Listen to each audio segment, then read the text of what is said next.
In 1978, Thomas Whitaker almost lost the job his family had been tied to for 3 generations.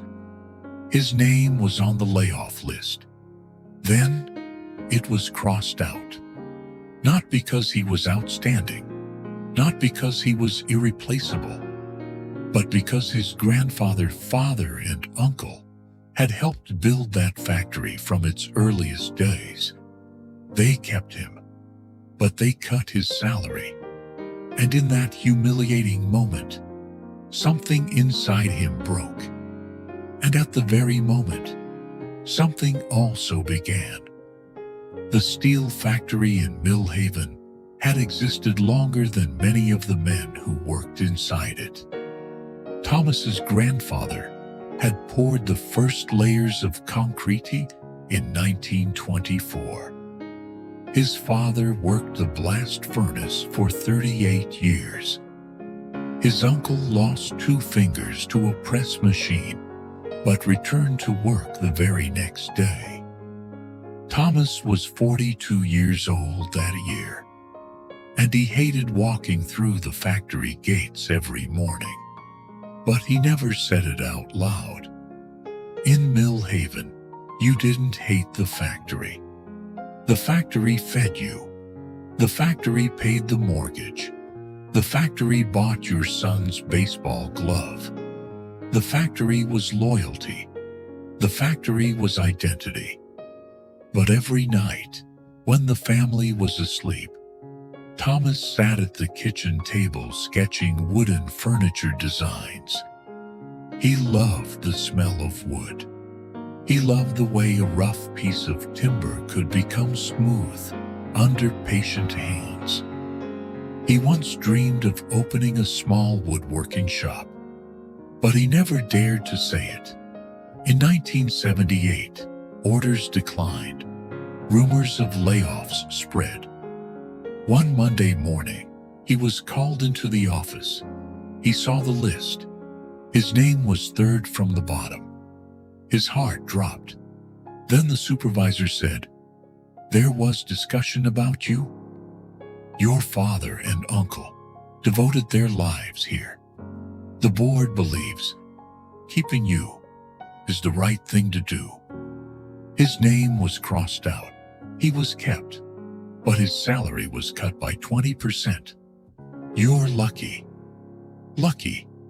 He walked out, passing the men who would not be coming back the next day. He felt relief, then guilt, then trapped. That night he couldn't sleep. The word kept repeating in his mind. Lucky. He wasn't kept because of ability. He was kept because of tradition. Loyalty suddenly became a cage. At 3:17 a.m., he walked into the garage. He looked at the rocking chair he had been building for 2 years. 2 years. Because he only worked on it when he had time. Because it wasn't real work. But steel had almost abandoned him. He ran his hand over the unfinished wood. What if the factory closed next year? What would he have left? For the first time, he wasn't afraid of leaving the factory. He was afraid of never becoming more than it. For the first time, the safety he had always chosen made him feel like he was standing on the edge of a cliff. He made a decision so small, it was almost invisible. Wake up 1 hour earlier each day. Just 1 hour. Not quitting his job. Not making announcements. Just quietly building. At 5 a.m. the next morning, he began sanding. 3 weeks later, the chair was finished. His wife was astonished and deeply moved. He carried it to a woodworking store in town. The owner asked, "How many can you make?" Something steady rose in his chest. Possibility. He did not quit his job. He worked on wood at 5 a.m. after dinner. On weekends, 1 chair at a time, 1 order at a time. No noise, No announcement, just progress. In 1981, the factory finally closed due to the recession. This time, no one was kept. But Thomas was not empty. He had been preparing for 3 years. In 1985, Whitaker Woodworks opened on Main Street. Not flashy, but steady. His son asked him, "Why didn't you do this sooner?" He answered, "Because I wasn't ready to lose what I thought was safety." Sometimes we don't find courage in comfort. We find it when comfort begins to crack.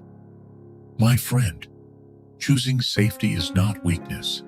It is responsibility. But don't wait until life pushes you to the edge. Start building before you're forced to. Grow your skills. Grow your courage. Grow your options. So when the ground begins to shake, you're not afraid. You're ready. If this story stirred something inside you, share it and subscribe to the Seeds of Life, where we grow stronger, one lesson at a time.